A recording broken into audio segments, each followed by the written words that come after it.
Hey everybody, thanks so much for taking a second to check out this short video.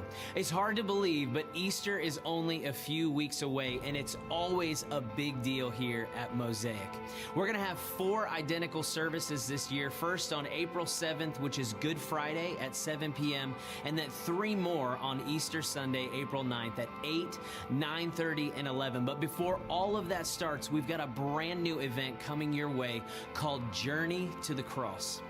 Journey to the Cross is going to be unlike any Easter event you've ever experienced. This self-guided, multi-sensory experience captures the Easter story in a very creative way to help us focus our hearts and attention on the sacrifice that Christ made for us on the cross. And it's going to help us prepare for worshiping on Easter weekend. The Journey to the Cross experience will be open from 9 a.m. to 9 p.m., April 5th through 7th. It's an open house style event, which means you can come and go as you please, but please don't rush. You'll want to give yourself plenty of time for prayer and reflection while you're here. Some folks have asked, is this event okay for children? Absolutely. This event is a perfect place for parents looking to help their school-age kids understand what Easter is all about. In fact, we don't want you to come to this event alone. Bring your family members, your community group, invite a neighbor or even a coworker to attend with you, and spend some time praying and reflecting and preparing your heart for celebrating this Easter. We'd love to have you join us for Journey to the Cross this year. For more information, visit our website at mosaicgc.com or click on the Events tab in the Mosaic app. Make sure you mark your calendars now for April 5th through 7th and carve out some time that week to attend. We'll see you this Easter right here at Mosaic for Journey to the Cross. Well, good morning. It's good to see you guys. If this is your first time here, I want to say a very special welcome to you. If you didn't get a chance to stop by the Connect desk or the Connect desk outside on your way in, really would love for you guys to do that on your way out. There's actually a Connect card in the seat back in front of you. You can fill that out, drop that off to them. We've got a gift just for you, and we just want to get a chance to meet you and tell you about this place called Mosaic Church. We got a great service scheduled today, primarily because we get a chance to witness the people get baptized, to go public with their faith in Jesus Christ. So this is what I want you guys to do. I want you guys to stand up. We're going to worship together. I want you guys to make sure you guys check out the side screens. You get a chance to read their testimony, and I want you guys to cheer for those who are getting baptized. Let's get going.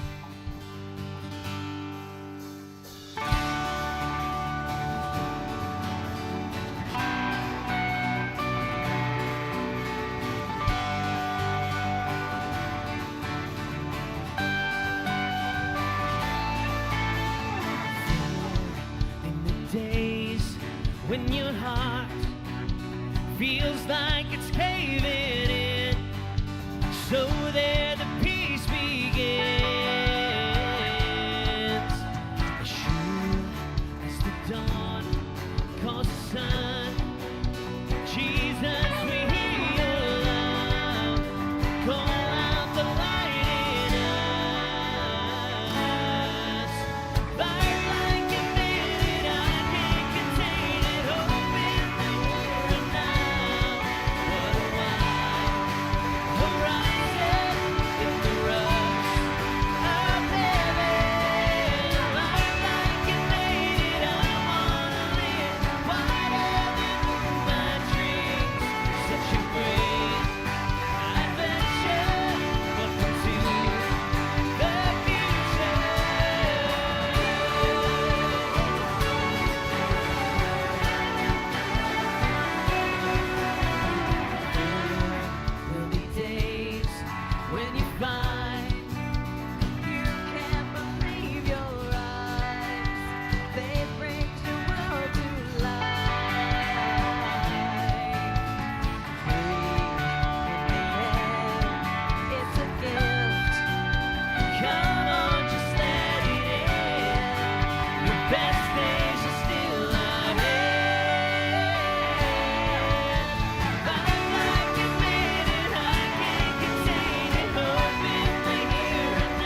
Come on, church.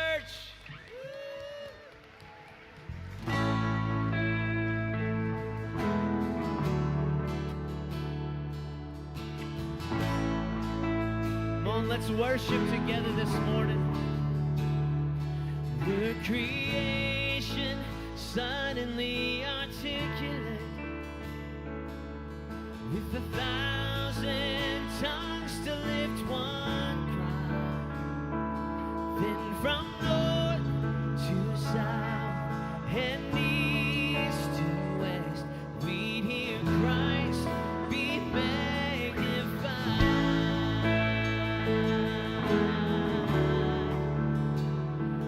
We're the whole earth echoing His eminence. His name would burst from sea and sky, from the rivers to the mountaintops. We hear Christ be magnified. Come on, lift it up this morning with all you got. Oh, Christ be magnified. Let His praise arise. Christ be magnified in me.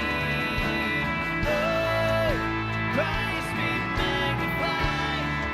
The altar of my life.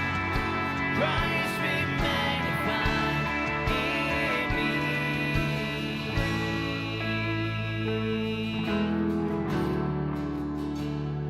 When every creature finds its inmost melody, and every human heart its native cry, oh, then in one enraptured hymn of praise, we'll sing Christ be magnified. It's your chance this morning. Come on, magnify His name. Oh, Christ be magnified. Let His praise arise. Christ be magnified in me. Oh, Christ be magnified. The altar of my life. Christ be magnified in me.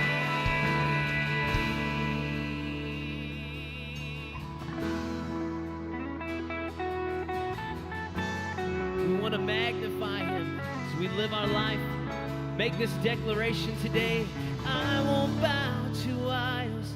I'll stand strong and worship You. And if it puts me in the fire, then I'll rejoice 'cause You're there too.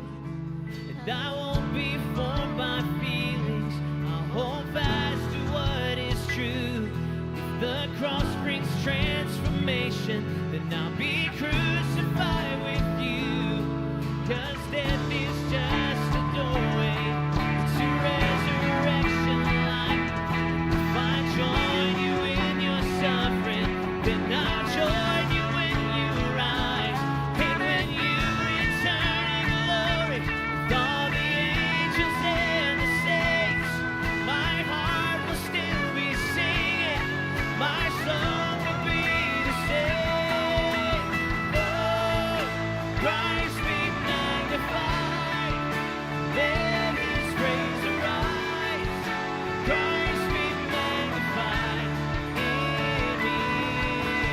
Oh, Christ be magnified.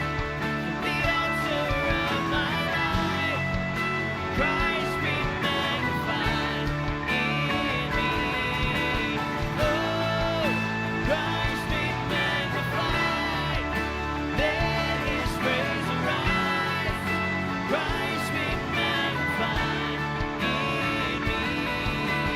Oh, Christ be magnified.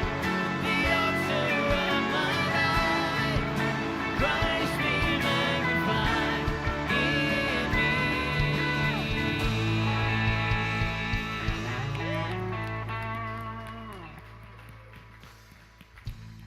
Would you pray with me?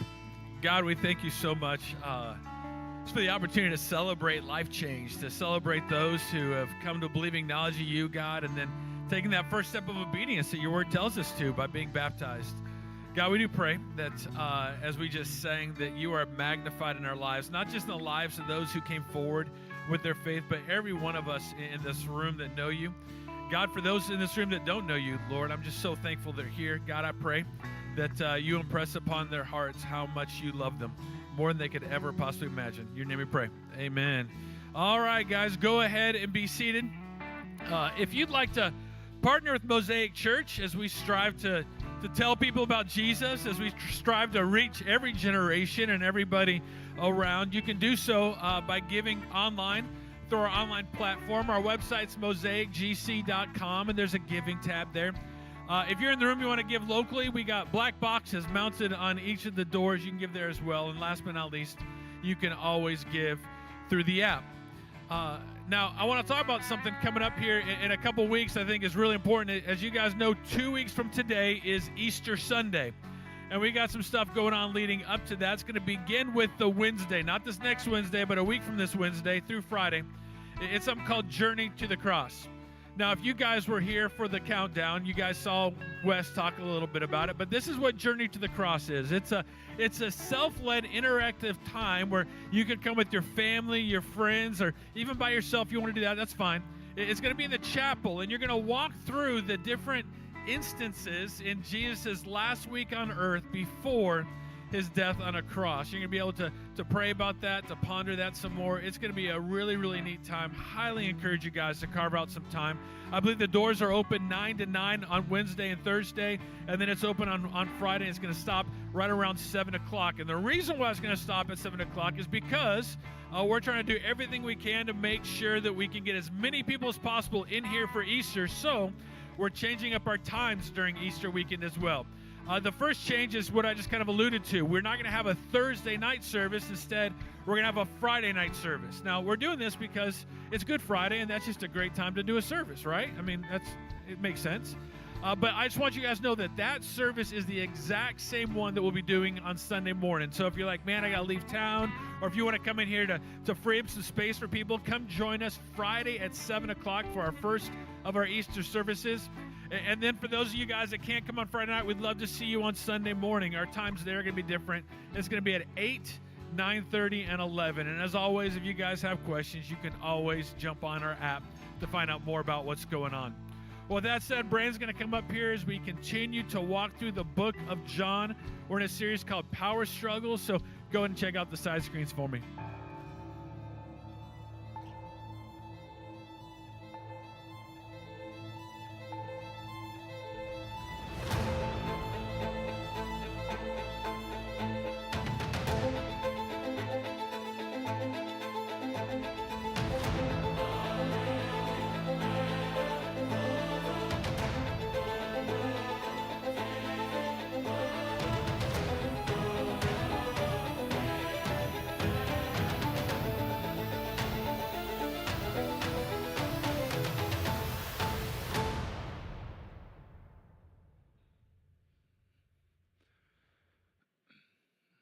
Well, good morning, everyone. I want to say it's really good to be back with you. I missed being with you last weekend.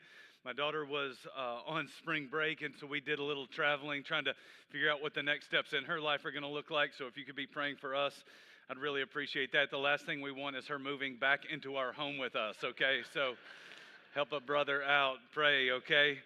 I do want to thank Jeremy for doing just a wonderful job last weekend as he addressed an issue that I think almost all of us struggle with. The issue of control. Now, I don't know about you, but I try to control all kinds of things in my own life. I try to control outcomes. I try to control my kids.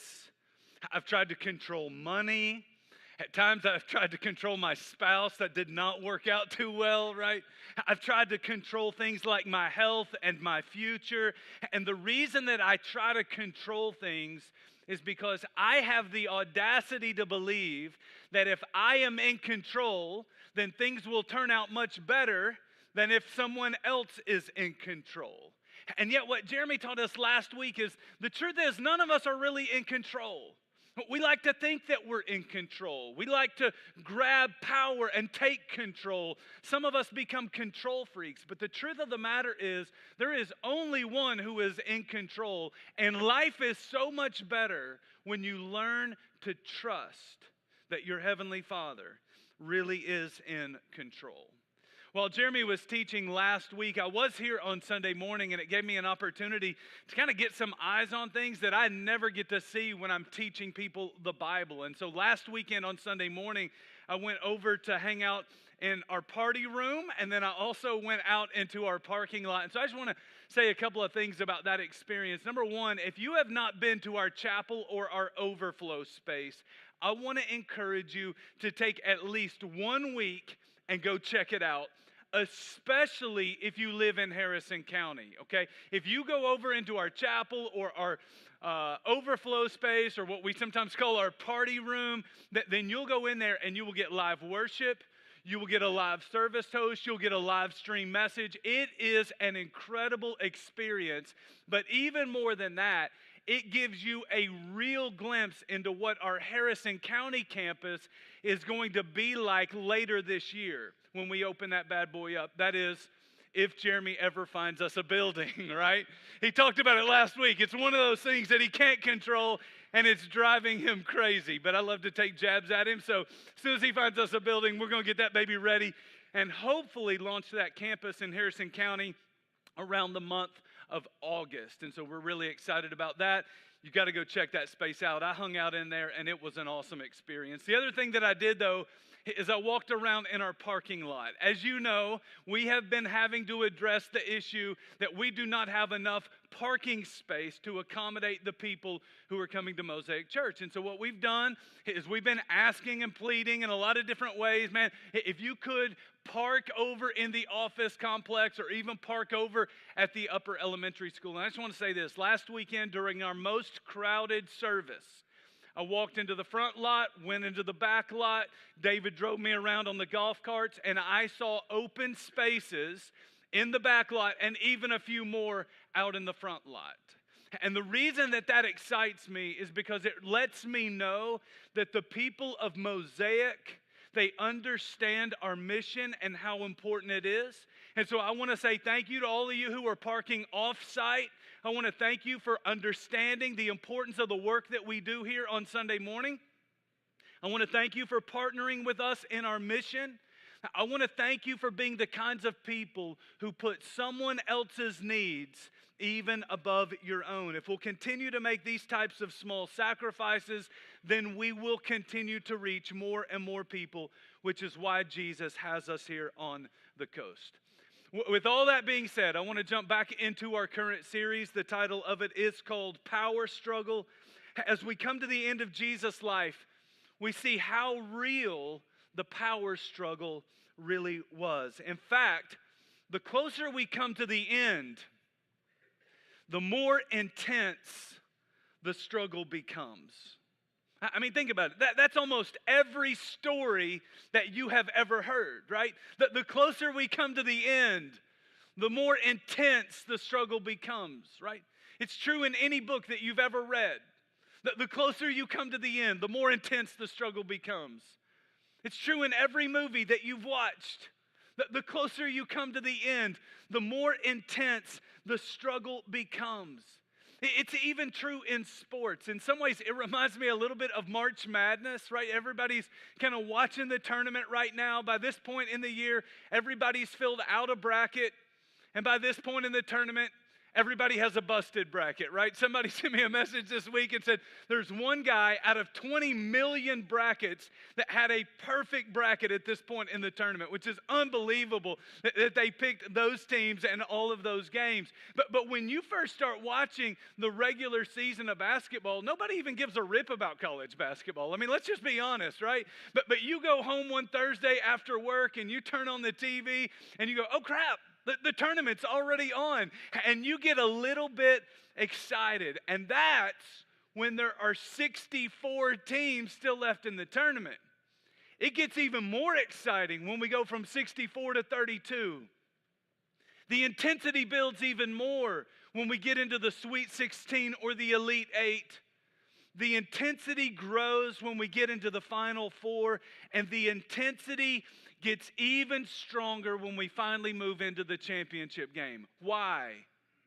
It's because the closer you come to the end, the more intense the struggle becomes. And the same was true as you read about the life of Jesus. There were power struggles all throughout his life, but it got more and more and more intense as Jesus came to the end of his life. There was a power struggle between Jesus and the religious leaders of his day. There was an intense power struggle going on between Jesus and Pilate, the great political leader of his day.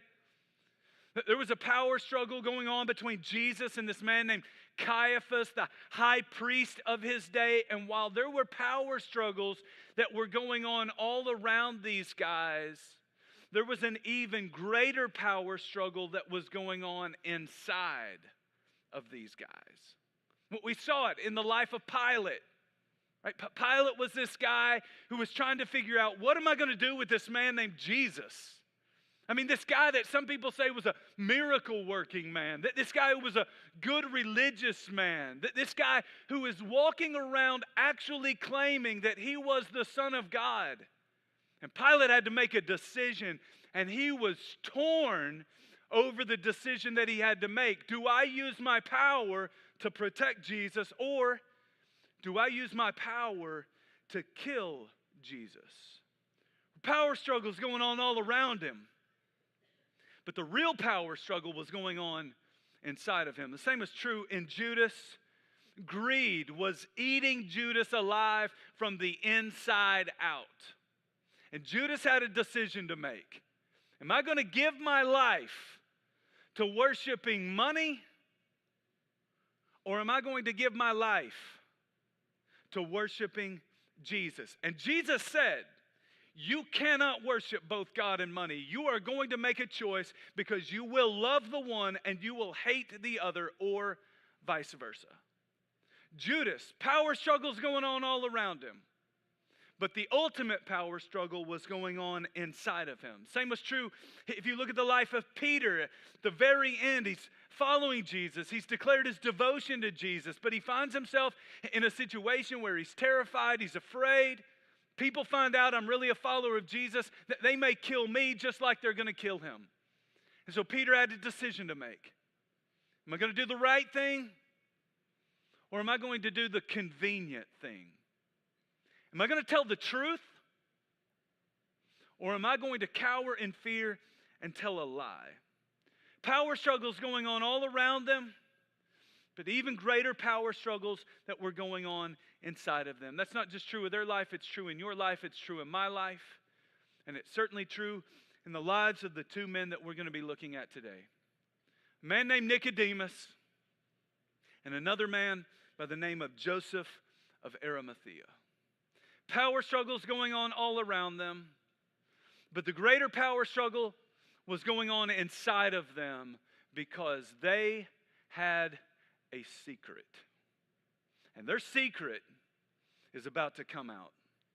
John chapter 19, verses 38 to 42. Later, Joseph of Arimathea asked Pilate for the body of Jesus. Now, Joseph was a disciple of Jesus, but secretly, because he feared the Jewish leaders.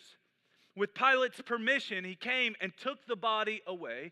He was accompanied by Nicodemus, the man who earlier had visited Jesus at night. Nicodemus brought a mixture of myrrh and aloes, about 75 pounds. Taking Jesus' body, the two of them wrapped it with the spices in strips of linen. This was in accordance with Jewish burial customs.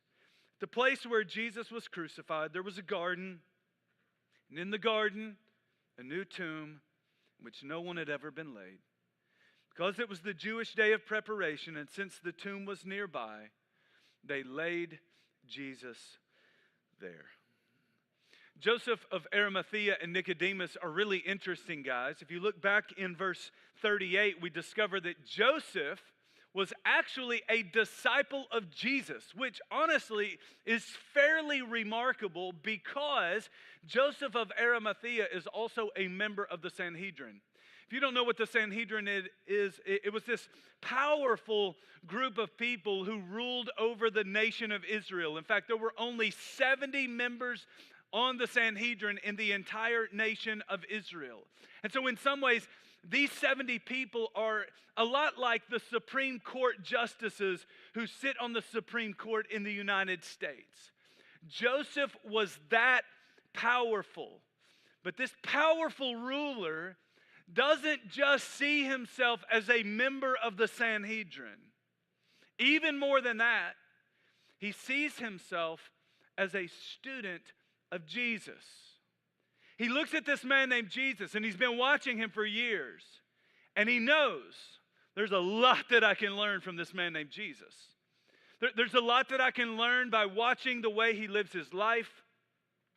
There are a lot of things that I can learn from Jesus by watching and listening carefully to the things that he teaches. And if you look again in verse 38, we're told that Joseph was a disciple of Jesus, but he was only a secret disciple of Jesus because he feared the Jewish leaders. In essence, he was afraid of what his colleagues might think if they knew his secret. Nicodemus is not all that different than Joseph of Arimathea. If you go back to John chapter 3, which was like a year ago in our study in the book of John, we see a story where we're first introduced to this guy named Nicodemus, and it's a story about how Nicodemus and Jesus, they have a secret meeting together. It's a meeting that took place in the middle of the night. According to John chapter 3, verse 1, Nicodemus is also a member of the Sanhedrin, or he's also a powerful member of this Jewish ruling council. According to chapter 3, verse 10, Nicodemus is one of the great teachers in all of Israel. He is an expert on Old Testament interpretation. But he comes to Jesus in the middle of the night because he doesn't want any of his friends to know about his relationship with Jesus. He's just like Joseph of Arimathea. He's intrigued by Jesus, but he's afraid of what his colleagues and friends might think of him if they find out that he's really a follower of Jesus. And there's the power struggle. It's a power struggle that's going on inside of them, and it's a power struggle that's going on inside many of us. Yeah, there are power struggles that are going on all around them, but the greater power struggle is taking place right inside of them. And so there's a question, and it's a question that they have to answer, and it's a question that all of us have to answer.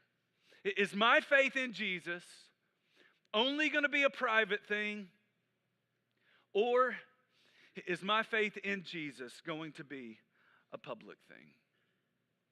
Am I going to spend my life hiding my love for Jesus, or am I willing to let the world know about my love for Jesus?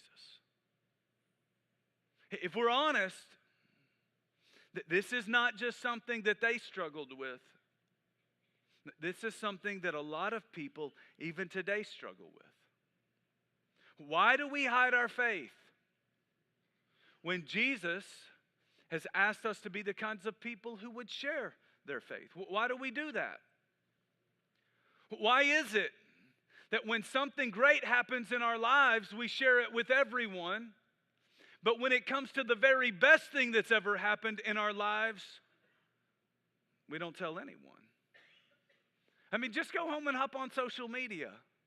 And what you will see is you'll see that when something great happens in someone's life, that they want to tell everyone in the world about it.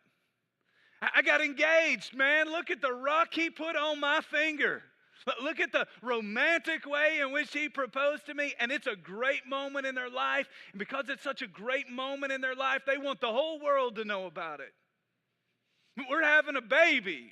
Look at our ultrasound. We're going to pop the balloon and see what color of confetti comes flying out of that bad boy to see if it's a boy or a girl, right? We get excited about these moments because they're great moments in our lives, and we want everyone to know about those moments. Look at the house we bought.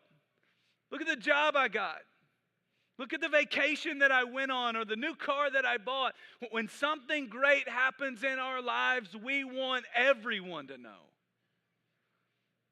But when it comes to the best thing that's ever happened in our lives, it's like we don't want anyone to know. In some ways, you look at it and it's like Jesus is the world's best kept secret. And it's becoming even more so the more we move into what I believe is a post-Christian society. It's such a big issue, and this was such an important issue that Jesus said, I got to address it in my teachings. And so Jesus takes a group of his followers up on top of this mountain one day early on in his ministry. Gives the best sermon he ever gave. It was called the Sermon on the Mount. And as he sits down to deliver this message, Jesus is speaking specifically to the people who have given their lives to following after him. Matthew chapter 5, verses 13 to 16. This is what Jesus told his followers. He said, you are the salt of the earth. But if the salt loses its saltiness, how can it be made salty again? It's no longer good for anything except to be thrown out and trampled underfoot. You are the light of the world. A town built on a hill cannot be hidden. Neither do people light a lamp and put it under a bowl. Instead, they put it on its stand and it gives light to everyone in the house. In the same way, you need to let your light shine before others that they may see your good deeds and glorify your Father in heaven. Salt has a purpose. Light has a purpose. And if you are a follower of Jesus, Jesus is saying right here, you have an incredible purpose to serve in your life. If you think about salt in the ancient world, salt was not just used to add a little flavor to something, okay? In the ancient world, the primary purpose of salt was to preserve that which was rotting away.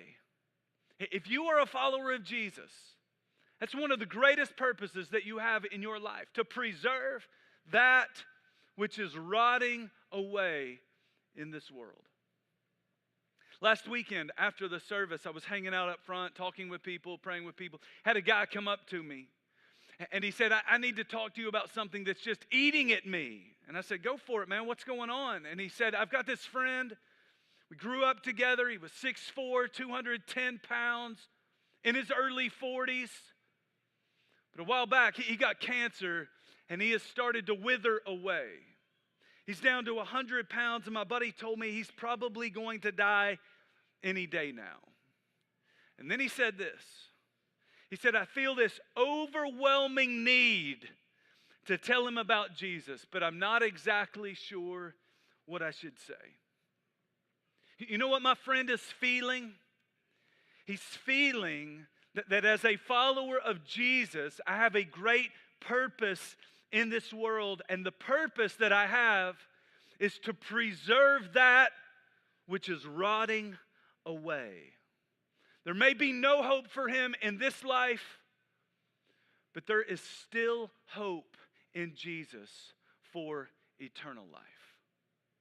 Sure enough, my buddy sent him a message, told him about Jesus. The guy died within 24 hours, and the funeral is today, and my buddy's there trying to tell more people about Jesus. Why? Because he understands that as a follower of Jesus, he has a purpose. Jesus said salt has a purpose. Jesus said light has a purpose. The purpose of light is to help people see what they need to see through this life. The purpose of light is to help people as they try to navigate their way through the darkness. Jesus is saying to his followers, you've got a great purpose, but you will never fulfill your purpose if you're walking around keeping your faith a secret. Nicodemus and Joseph of Arimathea had a purpose, but they also had a secret. And their secret was keeping them from fulfilling their purpose. Jesus knew their lamp is lit, but they're hiding it under a bowl. They didn't want anyone to know about their love for Jesus or their faith in Jesus. In fact, this struggle for them is really intense, okay? They love Jesus, they admire Jesus, they've got their faith in Jesus, but they don't want anyone to know. And they find themselves in precarious moments where they're being torn over what they're going to do. In Luke chapter 23, verses 50 and 51, we're told that Joseph of Arimathea did not consent to the decision to crucify Jesus. And so apparently the Sanhedrin gets together, get all 70 guys in the room and say, guys, we're going to take a vote. All in favor of killing Jesus, raise your hand. And Joseph of Arimathea did not raise his hand. I don't know if he objected to the decision. I don't know if he abstained from making a decision, but he did not consent to the decision. He would not put his stamp of approval on the decision to crucify Jesus. Nicodemus felt the same struggle going on inside of him. Earlier in the Gospel of John, all the way back in John chapter 7, the religious leaders are already sick of Jesus and they're wanting to arrest Jesus. And Nicodemus steps up and says, I'm going to defend Jesus. And so he says to them, guys, our laws will not allow us to arrest a man until we have questioned the man. And right then and there, the Sanhedrin turned on Nicodemus, and things were probably never the same. These two guys, Joseph and Nick, they will not play a part in arresting Jesus. They will not play a part in the decision to crucify Jesus. But they're also not being honest about their love for Jesus and their faith in Jesus. It was a secret until they stood in the crowd staring at the dead body of Jesus as he hung there lifelessly on a Roman cross. When there was no breath in his lungs, when there's no life left in his body, after Jesus had surrendered his spirit, they finally shared their secret, and the whole world found out about how these two guys really felt about Jesus. Their faith that was once a secret, getting ready to become very public. The things that were once done in darkness, they're now going to be on display in broad daylight. Their faith, their love, and their admiration for Jesus would lead them to bury Jesus. Now, the reason this is so profound is because at this moment in time, these guys had everything to lose, and it seemed like they had nothing to gain. I mean, think about why they kept their faith a secret in the first place. We want to hold on to our position in the Sanhedrin. We want to hold on to our power in the nation of Israel. We want to continue to enjoy this life of great privilege. And so if they share their secret now, and they let the Sanhedrin know, we love Jesus, and you guys went out and you killed Jesus, what good is that going to do them? It seems like in this moment, they have everything to lose and they have nothing to gain. Jesus is dead. They have no idea that Jesus is coming back to life in 3 days. The thought of the resurrection would have never crossed their minds. All they know is that Jesus is someone they loved, that this great teacher that they admired, the great miracle worker that they had seen, He's dead and he is hanging on a Roman cross. Why in the world would they share their secret now? I'm going to tell you why they shared their secret now. Because when you stand at the cross, you are ultimately standing at a fork in the road. It's true of them. It's true of every single one of us. When you come face to face with the cross of Jesus Christ, you're going to make a decision. Do you want to be like them? Or do you want to be like him? You look at the Sanhedrin. These are terrible people. They're full of hate to the point they're going to commit murder. They're full of jealousy. They're full of greed. They're full of pride. They're full of all kinds of corruption. And now Nicodemus and Joseph, they're standing there and they both know in this moment we're going to make a decision. Do we really want to be like them? Or do we want to be like him? Do we want to go down this road with these guys and become full of greed and pride and corruption and hate? Or do we want to be like Jesus, who was full of love, who was full of wisdom, who gave his life to serving others, who's a man of incredible respect and godliness? And in that moment, as they stood at the fork in the road, they made their decision. If being on the Sanhedrin means that we got to become like them, I don't even want to be on the Sanhedrin anymore. If being wealthy and enjoying a life of privilege means that I got to act like that, I don't even want that lifestyle anymore. And when it looked like they had everything to lose, when it looked like they had nothing to gain, they showed the whole world that they loved Jesus and they wanted to be like Jesus. And so they go publicly to Pilate. And they say, Pilate, we want his dead body. And I want to remind you that this was done in broad daylight because legally they could not be burying a dead body after the sun set on the day of the Sabbath.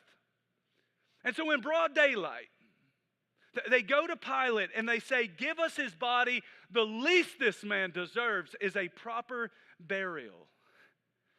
And so these two very wealthy, very powerful, white-collar guys with no dirt under their fingernails, with no calluses on their hands, in all their clean clothes and probably even all their religious garb, they go and they take the bloody, beaten body of Jesus. They get their hands dirty as they start the process of preparing him for burial. Now, most of you have never seen a body being prepared for burial. Unfortunately, I have seen a body being prepared for burial. Steph's grandfather, we call him Gam Gam. He used to embalm bodies for a living before he retired. And so he took me to a funeral home with him one night, said, you want to go? I got to drop by the funeral home. Didn't tell me why we were going, just said, yeah, I'll go with you if you need somebody to ride along. And we walked into this room and the door shut and it was pitch black. And he turned on the light and I was shocked because there was a dead body laying right beside me, okay? Like scared me to death, okay? No pun intended on that one, all right? But that night, I watched him prepare this dead man for a funeral. And as I watched him do his thing, I realized the thing that made him so good at this job is that he cares. I watched the way that he dressed the man. I watched the way that he put makeup on this man to put a little life back in his cheeks and a little color back into his hands on his skin. I watched him as he combed this man's hair and fixed this man's tie. And I realized, man, that the reason he's so good at this job is because he cares. The thing that made Joseph and Nicodemus so good at this job is that they cared. They genuinely cared about Jesus. They had everything to lose. It seemed like they had nothing to gain, but they cared so much that they took on the responsibility of preparing his body for burial. They cared about the way Jesus looked, and so they probably washed all of the dried blood off of his face and off of his body. I imagine that when they came to gaping wounds and raw flesh, that they treated him very carefully and very gently. I imagine that when they went to pull his hair back out of his beautiful face, I imagine that they saw thorns that were still stuck in his forehead. Imagine that they had to pull splinters or maybe even chunks of wood out of his back. Got him all cleaned up.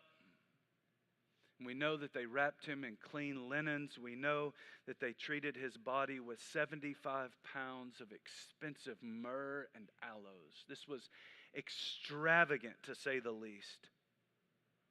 And then they laid his body in a very expensive tomb, one that no one had ever been laid in before. And again, it was all done in broad daylight. Legally, they had to get it done before the sunset. At this point, Nicodemus and Joseph, they don't care what people think anymore. At this point, Nicodemus and Joseph, they don't even care what it's going to cost them. All they cared about was Jesus. Listen to me. When you come to the end of your life, all you are going to care about is Jesus. And if that's true at the end of your life, then that should probably be true all throughout your life. These guys had no idea that their actions on Friday would matter so much on Sunday. You have no idea how much your love for Jesus today is going to matter tomorrow. You can live the rest of your life keeping your faith a secret, or you can let your light shine before men so that people may see your good deeds, become followers of Jesus, and glorify your Father in heaven. Every week, I stand on this stage and I look at a timer out on the back wall. That timer tells me that my time is running out. If I've got a point that I want to make, I better make it. If I've got something I want to do, I better do it. If I've got something I want to say, I better say it. Same is true in your life. That's not just true in my life. If you're not a follower of Jesus, today needs to be your day. These religious leaders, they watched Jesus for years. They came to that fork in the road and they said, I will give up everything to follow after Jesus. They did not regret it, and I promise you this, you will not regret it. For many of you, this is your fork in the road. Do you want to be like him, or do you want to be like them? You get to choose, and then you live with the choice that you make for all of eternity. For those of you who are followers of Jesus, you need to know there is no reason in this world for you to be ashamed of your love for Jesus or your faith in Jesus. And I'm going to tell you why. Because everybody knows that following Jesus makes life better, and following Jesus makes people better at life. If that's true, then we should be eager not to correct people, but to connect people to Jesus, because we know this is the best thing that could ever happen in their life. Will you pray with me? God, as we bow our heads and as we think about this message, I want to start with those people who walked in today and they're not followers of Jesus. Maybe in some way they feel a little bit like Nicodemus and Joseph, intrigued by Jesus, admired Jesus, but maybe not even yet following Jesus because they're afraid of what other people may think. I pray, God, that right here, right now, they would muster up the faith and the courage, and that you would draw them to yourself in a way where they just say, I'm done with hiding my love for Jesus. If that's you, I want to lead you through this spiritual moment. I want to help you pray a prayer. There's nothing magical about this prayer, but it's just a way that you can express that you're putting your faith in Jesus and you're nailing that decision down right here, right now. Right where you sit, just whisper this prayer to God. Say, God, I'm putting my faith in Jesus. I'm trusting that He died to forgive my sins and that He lived on this earth to lead my life. I'm choosing to follow Him, believing that He can make me right with you and believing that He can make my life better, help me navigate the hardships of life and just do life the way you always intended for me to do life. If you've prayed that prayer, I want to talk to you about going public with your faith in Jesus. You saw 5 people be baptized this morning in this service. That was their way of saying, I am not hiding my faith. I'm going to go public with my faith. If you've prayed a prayer like that and you've got faith in Jesus, I want to encourage you to go public with that faith by being baptized. This is the safest place in the world where you can do that because people are going to celebrate with you. They're going to clap for you. They're going to encourage you. So take this moment and fill out the Connect card. I want you to let us know that you've chosen to follow Jesus and that you want to be baptized at a service somewhere in the near future here at Mosaic. For those of you who are followers of Jesus, I just want to encourage you. Do not be ashamed of your faith. Let your light shine. Let people see the difference that Jesus has made in your life and the difference that He can make in their life. You have a purpose. And God wants you to live that purpose out. You have no idea how your actions today will ultimately matter tomorrow. God, may we be people who are not afraid, who are not ashamed, but who are very public about our love for Jesus. And may you use us to transform the Mississippi Gulf Coast. I pray it all in Jesus' name. Amen. This time I want to ask you to stand. We're going to sing a closing song and I'm going to come out. Got a couple of things I want to say to you before you leave today. Let's stand and sing together.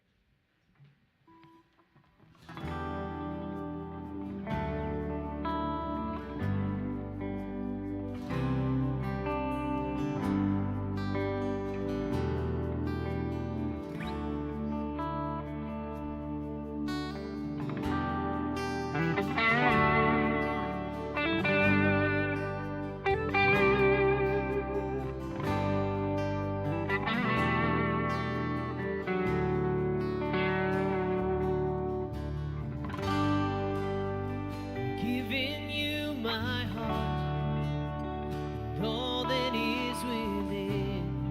I lay it all down for the sake of you, my King. I'm giving you my dreams. I'm laying down my rights. I'm giving up my pride for the promise of new life.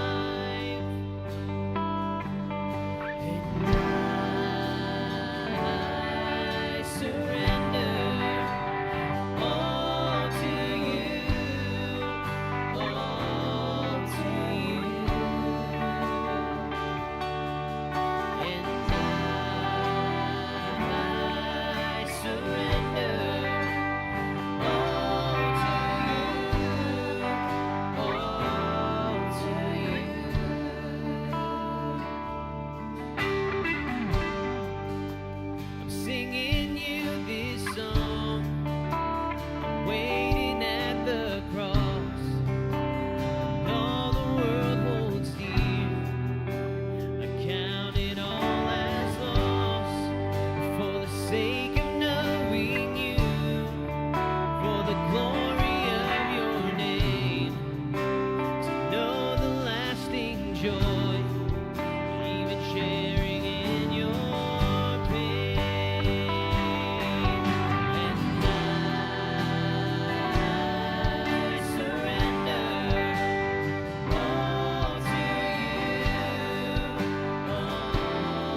Yes.